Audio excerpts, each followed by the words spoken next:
Dia bukan wanita biasa. Dia sedikit mengacungkan cambuk ajaibnya. Pria itu menggunakan pedangnya untuk bertahan. Tapi ternyata pedang itu tiba-tiba menjadi lentur. Kali ini, dia akan kehilangan nyawanya. Karena pedang tidak lagi tajam, yang berarti dia sudah kehilangan kapasitas bertarungnya. Wanita itu menatapnya dengan dingin, dan membuat serangan pada tubuh pria itu. Hanya setelah satu cambuk, pria itu segera menjadi patung. Sudah jelas itu, dia bukan yang pertama menderita ini. Film fantasi 2021, The Last Warrior, Root of Evil. Mulai dari sekarang, pria muda ini yang sedang berbicara dengan seorang wanita kaya, benar-benar pembohong profesional. Hanya dengan menggunakan beberapa trik kecil, wanita kaya itu sudah diyakinkan bahwa dia bisa melihat masa depan. Persis seperti itu, pemuda ini menghasilkan banyak uang darinya, tapi mendapatkan uang benar-benar mudah. Tidak mungkin, karena dia membodohi begitu banyak orang. Banyak musuh sering mengejar Ivan. Saat ini, protagonis kita tidak tahu bahwa petualangannya akan segera dimulai. Saat Ivan keluar dari tempatnya, pemandangan yang dia lihat membuatnya merasa sangat tidak bisa percaya. Hal pertama yang dia lihat adalah hutan misterius yang luas. Tidak hanya itu, pria yang aneh ini tiba-tiba muncul tepat di belakangnya. Senyum pria itu sangat tidak normal. Dia bilang, "Aku sudah menunggu selama bertahun-tahun. Akhirnya kamu di sini. Kamu adalah prajurit terakhir di bumi. Takdir dunia ini ada di tanganmu." Setelah itu, dia dengan sungguh-sungguh memberi Ivan sebuah cincin. Pada saat itu, sebuah panah menusuk jantungnya. Pria itu tiba-tiba muncul, dan kemudian menghilang. Hanya ada sekelompok tentara yang tersisa. Menghadapi tentara bersenjata, Ivan harus menggunakan skill uniknya sekali lagi. Seperti itu, sangat jelas. Keterampilan uniknya tidak berguna setiap saat. Hanya dengan itu, Ivan dibawa ke raja tanpa alasan sama sekali. Tapi ketika raja tahu, cincin Ivan sama dengan miliknya, sikapnya langsung berubah, memanggilnya saudaranya. Ternyata Ivan adalah putra mantan raja. Raja memanggil ratu keluar, menuntutnya untuk menyiapkan kamar yang nyaman untuk Ivan. "Apakah kamu pernah melihatnya?" "Yeah. Dia wanita jahat di awal video ini." "Apakah Ivan benar-benar mendapatkan kamar yang nyaman?" "Tidak mungkin." Ratu meminta penjaga untuk membawanya ke penjara. Ivan belum menemukan jawabannya. Adegan yang akan dia lihat akan sekali lagi membuatnya merasa tidak percaya. Dia melihat seorang pria yang keempat anggota tubuhnya terpisah. Mereka semua terperangkap di dalam balok es besar. Sangat aneh, pria itu masih hidup. Saat Ivan masih bingung, seorang gadis muda dan seorang wanita tua masuk ke penjara. Mereka dengan terampil memotong rantai dan memecahkan balok es. Bergabunglah dengan keempat dombanya lagi. Pria itu meregangkan anggota tubuhnya. Ternyata dia pernah ke sini, menunggu Ivan selama ribuan tahun. Mereka mengambil Ivan ke rumah yang memiliki dua kaki. Setelah banyak masalah, mereka akhirnya melarikan diri. Setelah lari malam, mereka akhirnya aman sekarang. Melihat Ivan tidak mau bekerja sama, Kashechei mengatakan yang sebenarnya. Mereka telah menemukan pedang ajaib. Hanya Ivan, yang memiliki kekuatan besar, bisa memimpin mereka untuk menemukan pedang ajaib yang kuat itu. Kashechei setuju dengan Ivan. Begitu mereka menemukan pedang ajaib, dia akan membantu Ivan untuk kembali ke dunia nyata. Di dalam perjalanan, mereka akan menemui banyak masalah. Kashechei memanggil seorang teman untuk meminta bantuan. Hanya seperti itu, mereka pergi ke hutan yang gelap. Mereka membiarkan Vasilisa duduk sendirian di tepi danau. Yang lain bersembunyi menunggunya. Seperti dugaan, tidak lama kemudian, makhluk aneh muncul. Makhluk itu menatap Vasilisa, dan dengan cepat berenang ke sisi itu. Makhluk hijau menatap dalam-dalam. Seorang gadis cantik yang sedang duduk di tepi danau, melihat tidak ada orang di sekitar. Dia dengan cepat berenang untuk mendekatinya. Ketika percaya bahwa gadis cantik itu adalah miliknya, seekor udang karang diam-diam naik di bahunya. Setelah mendengarkan laporannya, makhluk itu sangat kecewa. Dia menggunakan hidungnya untuk mencium sekitarnya. Ternyata gadis itu memiliki bau yang unik. Makhluk hijau tidak tahan. Makhluk itu sangat marah, mulai menyerangnya. Untungnya yang lain muncul tepat waktu, menghentikan makhluk itu dari kehilangan kendali. Ternyata itu teman Kashechei, dan juga Duyung. Karena hanya dia yang bisa membantu mereka. pergi ke jalan kematian. Merman tidak mau bekerja sama. Mungkin karena dia tidak senang dengan Vasilisa. Baba Yaga sepertinya memikirkan ide yang brilian. Dia menuangkan setetes air biru ke apel yang berakar. Ajaibnya, apel berakar menjadi apel manis yang berair. Baba Yaga menggigitnya. Setelah itu, seorang wanita cantik muncul di depan duyung. Lihat ekspresinya.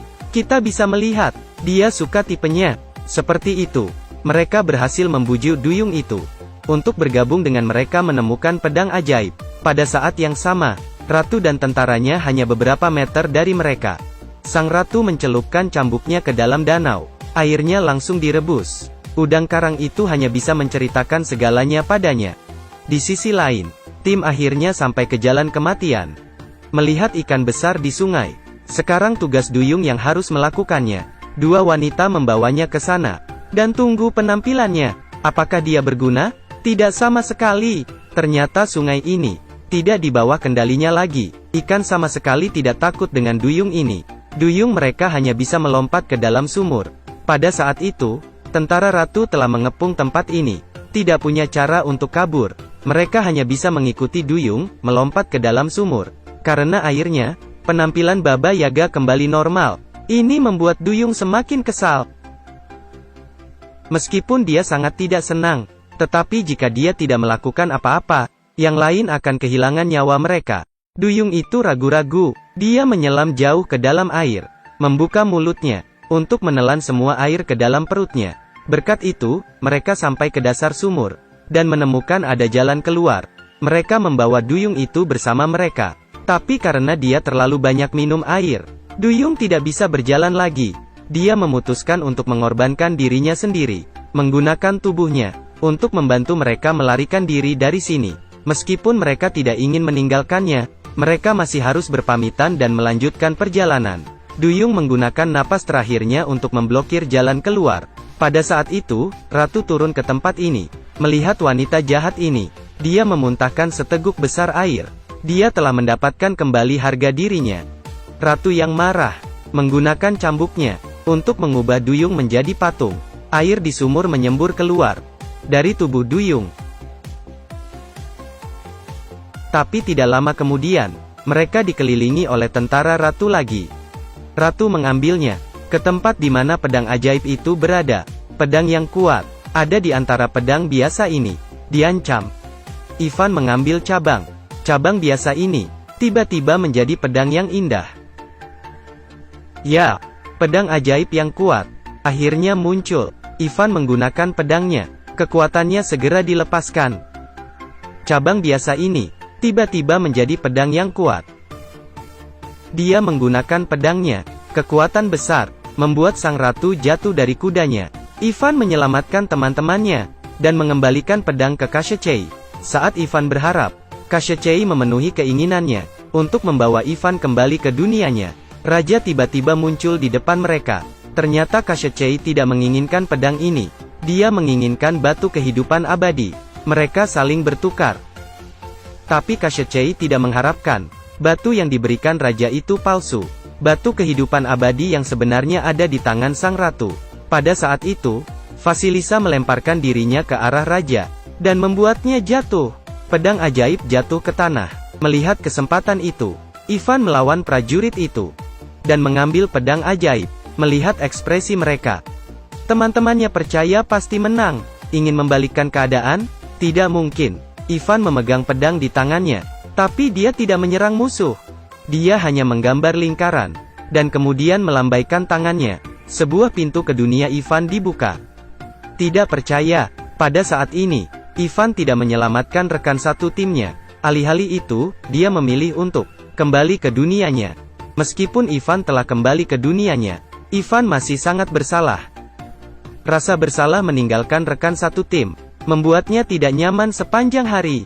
Dia ingin kembali ke sana, menggunakan cara yang sama seperti sebelumnya, tapi tidak berhasil. Karena tindakannya tidak normal, Ivan dibawa ke kantor polisi. Tapi itu adalah suatu kebetulan bahwa di sana Ivan bertemu dengan pria aneh sebelumnya. Dia menggambar terowongan ke dunia lain. Ivan tak segan-segan melompat ke ring api. Pada saat yang sama, teman-temannya dibawa kembali ke kastil. Mereka akan kehilangan nyawa mereka. Raja dan ratu berpakaian bagus. Karena hari ini adalah hari yang penting. Saat ada gerhana matahari, jika raja meletakkan batu di atas pedang, kekuatannya akan abadi. Sama seperti Kashchei. Tetapi pada saat itu, Ivan tiba-tiba muncul. Dia mengeluarkan pistol, berniat untuk menghentikan raja. Tapi raja tidak peduli sama sekali. Dia dengan hati-hati menempelkan batu dan pedang bersama-sama. Saat gerhana matahari, raja muncul di belakang Ivan. Pada saat itu, tidak ada jenis serangan yang dapat menyakitinya. Kashchei tahu bahwa raja sekarang abadi. Batu dan pedang dihubungkan bersama. Untuk mengurangi kapasitas bertarungnya, Ivan dengan cerdik membujuknya untuk meletakkan pedang ajaib itu. Lanjutkan pertempuran antara dua prajurit. Tapi kekuatan Ivan jauh lebih buruk daripada raja. Tidak lama kemudian, dia hampir dikalahkan. Selama perkelahian, raja dengan bangga mengatakan yang sebenarnya. Untuk mencuri tahta, raja dan ratu. Ternyata prajurit yang juga dikenal sebagai ayah Ivan mengubahnya menjadi patung batu. Cerita rakyat mengatakan bahwa hanya Ivan dapat mengontrol pedang ajaib. Tapi pada saat itu, prajurit terakhir kita diinjak di bawah kaki raja. Saat raja masih sombong, Kashchei berdiri di depan mereka, tangan memegang batu. Mereka berdua yakin bahwa batu ini terkait dengan kehidupan mereka. Setelah batu dihancurkan, mereka semua akan berubah menjadi debu. Tapi ketika raja melihatnya, pandangan tegas Kashchei, dia tahu bahwa dia dalam masalah. Kashchei melempar batu ke udara. Dia menggunakan pedang. Tidak ragu, ubah batu kehidupan abadi menjadi berkeping-keping. Setelah batu itu hilang, raja berubah menjadi debu, menghilang di udara. Pada saat yang sama, Kashchei juga berubah menjadi debu. Mereka binasa bersama. Melihat adegan ini, sang ratu melompat turun untuk bersembunyi. Setelah itu, semua orang yang berubah menjadi batu kembali hidup. Hari-hari yang damai kembali lagi. Film berakhir di sini. Jika kamu suka dengan video ini, ingat untuk mengikuti saya, karena video berikutnya akan sangat menarik.